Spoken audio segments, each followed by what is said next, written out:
دل سخت ہے، گناہوں سے لبریز ہے، اور دل کو نرم کرنے کا علاج دو چیزیں بتائی گئی، کریں گے انشاءاللہ۔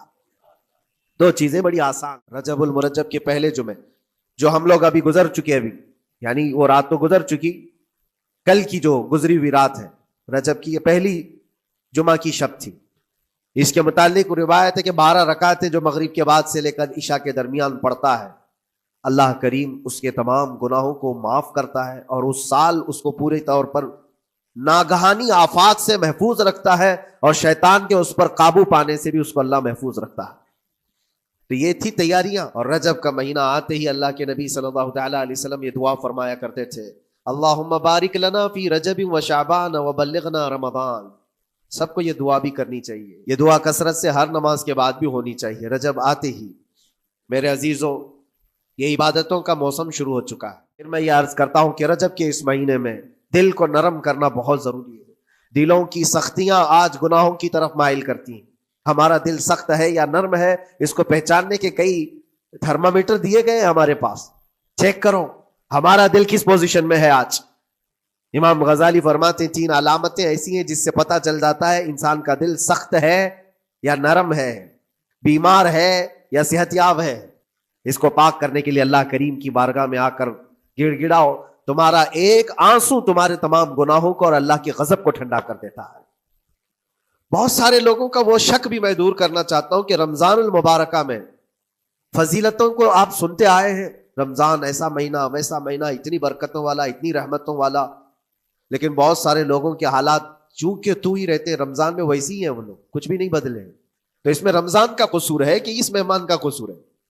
رمضان المبارکہ میں رحمتوں کی جھماجھم بارش تو ہوتی ہے، لیکن دل اگر سخت ہے گناہوں سے تو اس بارش کا کیا اثر ہوگا اس پر؟ اسی لیے دلوں کی نرمی یہاں سے شروع کریں۔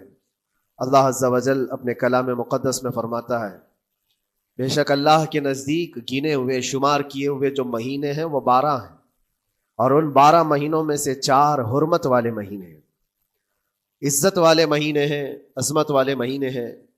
وہ 4 مہینے کون سے ہیں؟ مسلسل ترتیب کے ساتھ ذی القعدہ، ذی الحجہ اور محرم، اور چوتھا مہینہ رجب المرجب جس میں ہم اور آپ زندگی گزار رہے ہیں۔ اس کو رجب الاسم اور رجب العصب بھی کہا گیا ہے۔ یہ جو 4 مہینے ہیں اس میں جنگ و جدال، قتل و قتال سب حرام ہو جاتی۔ اس دور میں جو جنگیں ہوتی تھی کفار و مشرکین بھی اپنی تلواریں روک لیا کرتے تھے۔ یہ 4 حرمت والے مہینوں کی سارے لوگ عزت کرتے۔ ان 4 مہینوں میں امن و امان قائم ہو جاتا، جیسے 2 قبیلوں میں جھگڑے ہیں، فساد ہے، اور ایک دوسرے سے جنگ پر ہمیشہ آمادہ رہتے ہوں، لیکن ان 4 مہینوں کے اندر امن قائم ہو جاتا تھا، راستے کھل جاتے تھے۔ اور اللہ تبارک و تعالیٰ نے قرآن پاک میں ان 4 مہینوں کی فضیلت بھی بیان فرمائی۔ اس میں رجب کے لیے ایسی فضیلت ہے، اللہ کے نبی صلی اللہ علیہ وسلم ارشاد فرماتے ہیں یہ رجب کے مہینے کی فضیلت ایسی ہے جیسے قرآن کی فضیلت دوسری کتابوں پر ہے۔ دوسری کتابوں میں جس طرح سے افضل قرآن ہے، اس طرح سے رجب المرجب تمام مہینوں میں افضل ہے۔ اور نبی کریم صلی اللہ تعالیٰ علیہ وسلم اس میں عبادت کرنے کے لیے ترغیب دیا کرتے تھے۔ اس کو ترجیب بھی کہا جاتا ہے، اور خاص طور پر رجب کے متعلق بزرگان دین نے فرمایا یہ فصل بونے کا مہینہ ہے۔ کھیتی باڑی والے سمجھ سکتے ہیں کہ اس میں بھی 3 موسم آتے ہیں، پہلے بیج کی بوائی کا وقت آتا ہے، پھر اس کی سچائی کا وقت آتا ہے، پھر کٹائی کا وقت آتا ہے۔ تو رجب کا مہینہ یہ فصل بونے کا مہینہ ہے نیکیوں کے، اور شعبان کا مہینہ اسے پانی دینے کا ہے، اور رمضان کا مہینہ فصل کاٹنے کا مہینہ ہے۔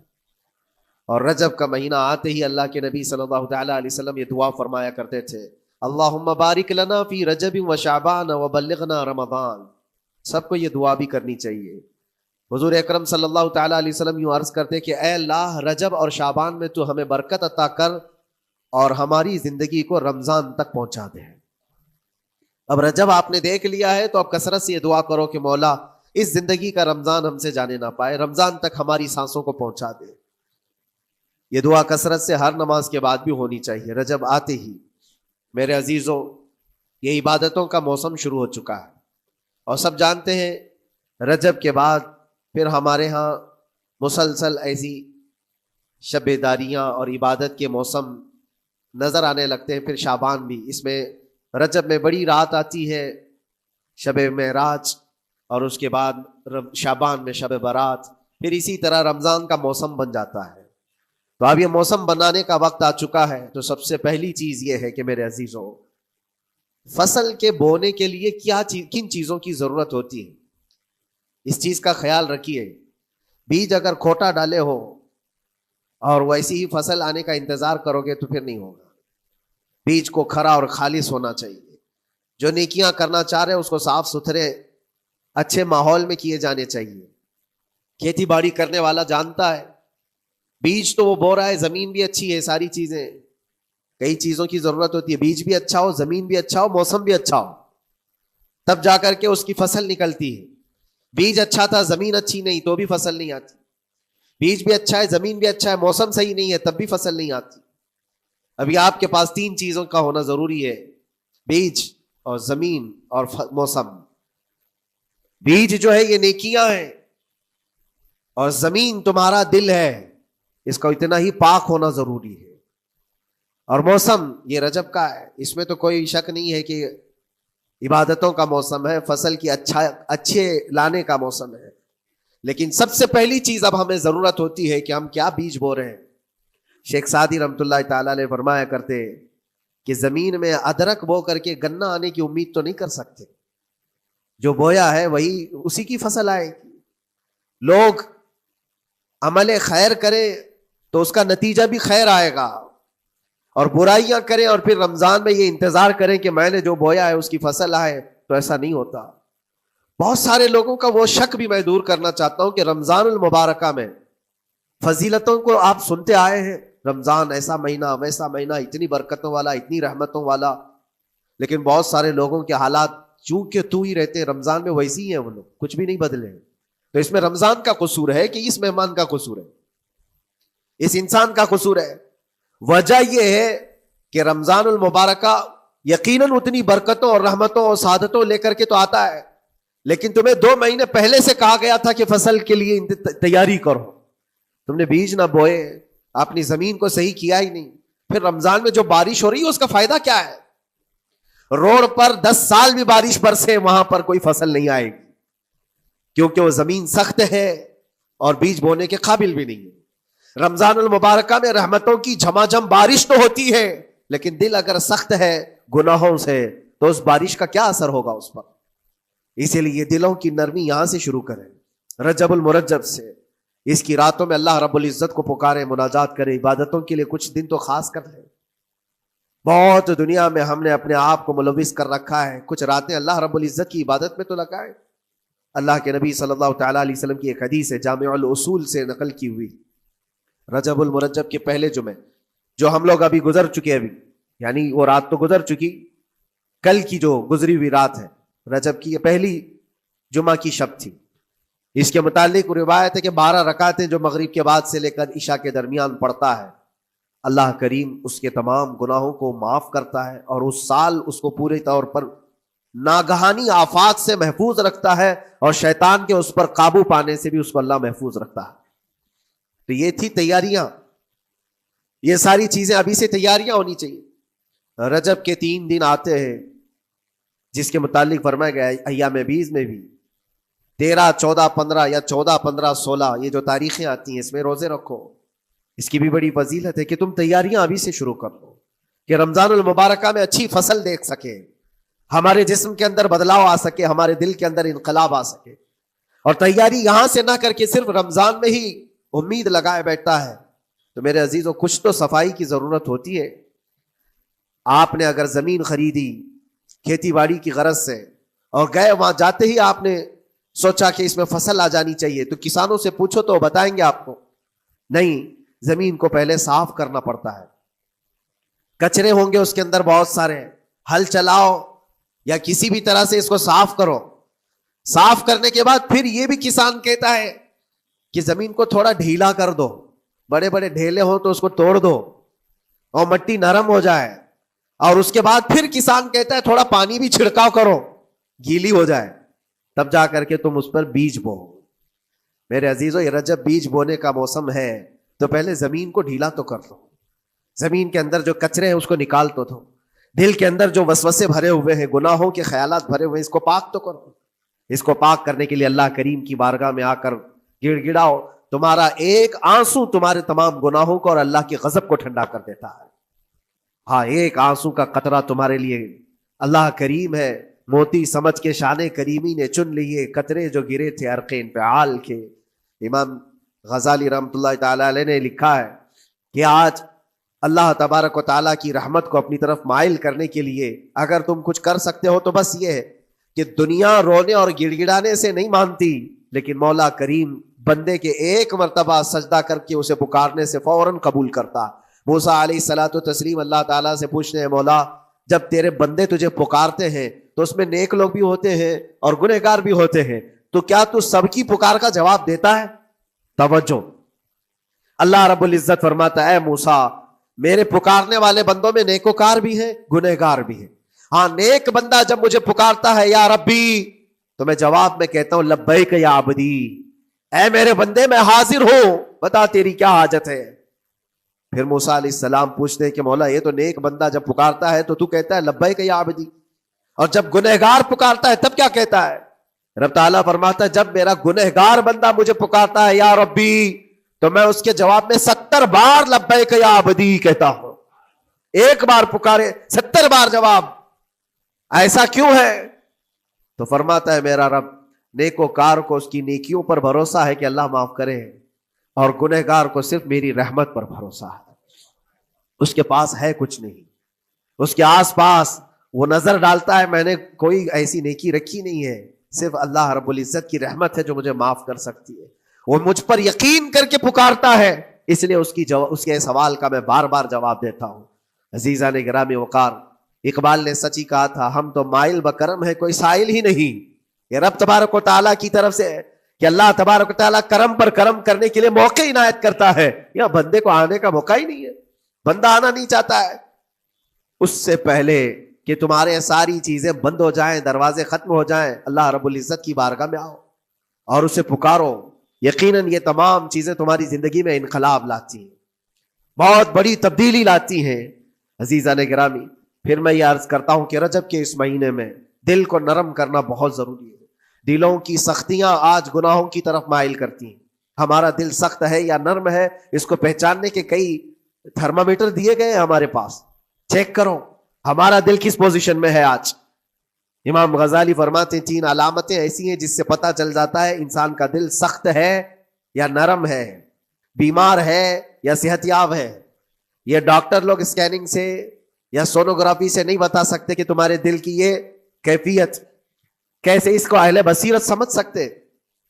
فرماتے ہیں کہ اگر مسجد میں زیادہ دیر تک بیٹھ نہیں پاتا تو سمجھ لو اس کا دل بیمار ہے، اس کا دل سخت ہو چکا ہے، اس کو مسجد میں بیٹھنے نہیں دیتا۔